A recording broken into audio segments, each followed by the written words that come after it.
तस्वीरों में स्पष्ट तौर पर देख रहे हैं कि जो अयोध्या वासी हैं और जो बाहर से भी अयोध्या में इस वक्त वास कर रहे हैं, वो प्रधानमंत्री नरेंद्र मोदी की एक झलक पाने के लिए जो दोनों तरफ बैरिकेडिंग लगाई गई है उस पर स्पष्ट तौर पर इंतज़ार करते हुए, प्रतीक्षा करते हुए कई सारे लोग तो काफिले के साथ दौड़ लगाते हुए एक सेल्फी हो जाए, प्रधानमंत्री के एक तस्वीर उन्हें मिल जाए, अपनी आंखों में बसाना चाहते हैं। कोई फूल फेंक रहा है, कोई मालाओं के साथ स्वागत कर रहा है, कुछ विप्र बंधु जो बटुक हैं वेद मंत्रोच्चार के साथ उनका स्वागत कर रहे हैं। आम जनमानस रंग बिरंगी कपड़ों परिधानों में उनका स्वागत कर रही हैं और नृत्य वादन के जरिए भी प्रधानमंत्री का स्वागत करते हुए आज अयोध्या की जनता वाकई आज के दृश्य की शायद किसी ने कल्पना नहीं की होगी। आपने बिल्कुल सही कहा आशुतोष कि सभी लोग को ये तो पता था कि चलिए 22 जनवरी की एक तिथि आ गई है, उस वक्त भव्य राम मंदिर का दर्शन करने के लिए, उसके लोकार्पण के लिए प्रधानमंत्री आएंगे, लेकिन आज तो मुझे लगता है नए साल का बोनस है अयोध्या के लिए अगर कहा जाए, क्योंकि इसकी कल्पना लोगों को नहीं थी कि आज के दिन, आज का पूरा दिन प्रधानमंत्री अयोध्या धाम में बिताएंगे और वहाँ पर इतनी बड़ी विकास की परियोजनाओं को देश के सामने रखेंगे और अयोध्या धाम को पहली बार देश के साथ नहीं बल्कि दुनिया के साथ कनेक्ट करने का प्रयास करेंगे। उसकी शुरुआत है, क्योंकि ये तो अभी पहला चरण है। चाहे भगवान राम का भव्य मंदिर हो उसका पहला चरण, अयोध्या का विकास हो उसका पहला चरण, स्टेशन का विकास हो उसका पहला चरण, अयोध्या के जो नए एयरपोर्ट महर्षि वाल्मीकि इंटरनेशनल एयरपोर्ट के टर्मिनल का विकास हो, प्रथम चरण के आज समर्पण का दिन है। बहुत ही अद्भुत दिन है, बहुत ही अनोखा दिन, बहुत ही खास दिन अयोध्या के लिए, अयोध्या के विकास की नई यात्रा के लिए, क्योंकि इस यात्रा में छिपी है उत्तर प्रदेश के भविष्य के विकास की यात्रा, जो कि केवल उत्तर प्रदेश नहीं बल्कि जनसंख्या के दृष्टि से सबसे बड़ा प्रदेश होने की वजह से पूरे देश की विकास यात्रा के लिए बहुत ही अहम है।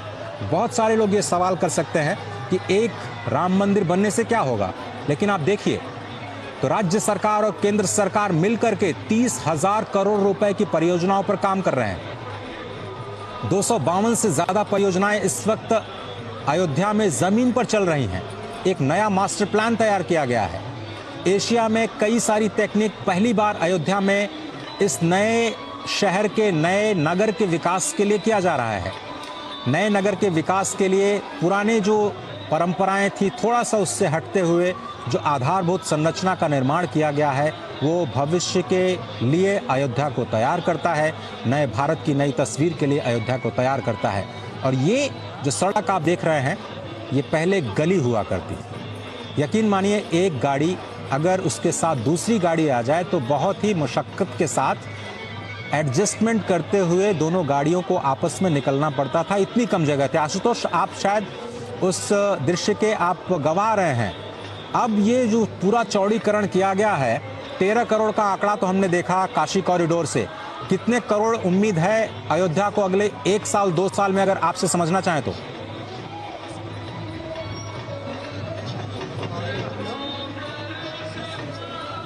चलिए आशुतोष से हम संपर्क करने की कोशिश करेंगे। जी अजय, तो पहले मैं आपको बताना चाहूंगा कि जो भौतिक वातावरण है ये सुविधा भक्तों को सेवा प्रदान करता है, लेकिन आकर्षण जो है व्यक्ति की होती है, उस जगह की होती है, उस देवता की है जो सबको आकर्षित करता है, जो अपने पथ पर, अपने मार्ग पर चलाने के लिए लोगों को प्रेरित करता है। और यही कारण है कि अब कोई बजट, कोई संख्या अयोध्या के लिए न सरकार निर्धारित कर रही है, न लोग चाहते हैं कि निर्धारित हो। लोग ये चाहते हैं कि एक ऐसी अयोध्या बने जो अविस्मरणीय हो, एक ऐसी अयोध्या बने जो शांति का प्रतीक हो, एक ऐसी अयोध्या बने जो निशस्त्रीकरण को जो है जोड़ दे, बारूद के ढेर पर बैठी हुई दुनिया को संदेश दे, शांति का संदेश, सद्भाव का संदेश दे। और उस संदेश को जहाँ पर कहा जाता है कि प्राणियों में सद्भावना हो, यानी कि मनुष्य ही नहीं जिनमें जीव है वो भी सद्भाव के साथ जीवन जिए और आगे बढ़े, इस बात की जहाँ से प्रेरणा मिलती है। प्रधानमंत्री नरेंद्र मोदी आज इसी अयोध्या में है, अयोध्या के पथ पर है और लोगों से मुलाकात कर रहे हैं। जी अजय, बिल्कुल सही कहा आपने। और जिस बात का मैं जिक्र कर रहा था, आपको याद होगा काशी कॉरिडोर जिसकी जब शुरुआत की गई तो बहुत सारे लोगों ने सवाल उठाए थे कि एक कॉरिडोर बनने से क्या होगा। आंकड़ा आपके सामने है, 13 करोड़ लोग आ चुके हैं, रिकॉर्ड बनते जा रहे हैं, वहां पर होटल्स ठहरने की जगह नहीं मिल रही है। अयोध्या का भी वही हाल होने वाला मुझे लगता है 1 साल बाद। आशुतोष,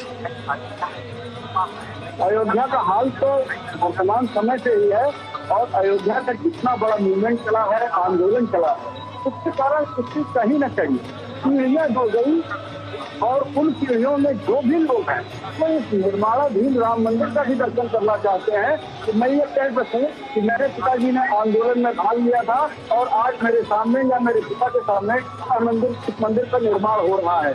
तो इस तरह से अयोध्या में जो अयोध्या वासी रहती भक्तों की संख्या कम रहती थी, एकदम सही तमाम यहाँ पर पहरे थे, उसके चलते पूरी पानी रहती थी। वो अयोध्या 1 साल से लगातार पॉलिटिक्स चल रही है, खिली हुई है, लगातार जो है यहाँ पर भक्तों का आना बना हुआ है। विभिन्न देश से लोग आ रहे हैं, विभिन्न प्रांतों से लोग आ रहे हैं। भाषा और भौगोलिक सीमाएं अयोध्या आने के लिए टूट गई है। लोग सिर्फ रामलला विराजमान का दर्शन चाहते हैं, रामलला विराजमान के के बाद भगवान राम की स्तुति करके उनका आशीर्वाद चाहते हैं। और यही कारण है कि प्रधानमंत्री नरेंद्र मोदी उस जनभावना के अनुरूप व्यवहार करते हुए एक नायक के तौर पर अयोध्या की सड़कों पर अजय आपको दिखाई दे रहे हैं।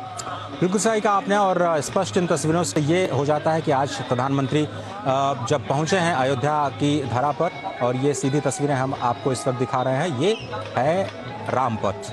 धर्मपथ से होते हुए पहले लता मंगेशकर चौक, लता मंगेशकर चौक से जब आप बाएं मुड़ते हैं तो उसको आप रामपथ कहते हैं। और मुझे लगता है कि जो नया मार्ग बनाया जा रहा है, जो भगवान राम के मंदिर तक आपको लेकर के जाएगा, उस मार्ग पर तो आज प्रधानमंत्री नहीं जाएंगे, लेकिन उसको कहा जाएगा भक्ति पथ। 4 स्पेशल कॉरिडोर्स बनाए जा रहे हैं, जिसमें 3 पर काम पूरा हो चुका है।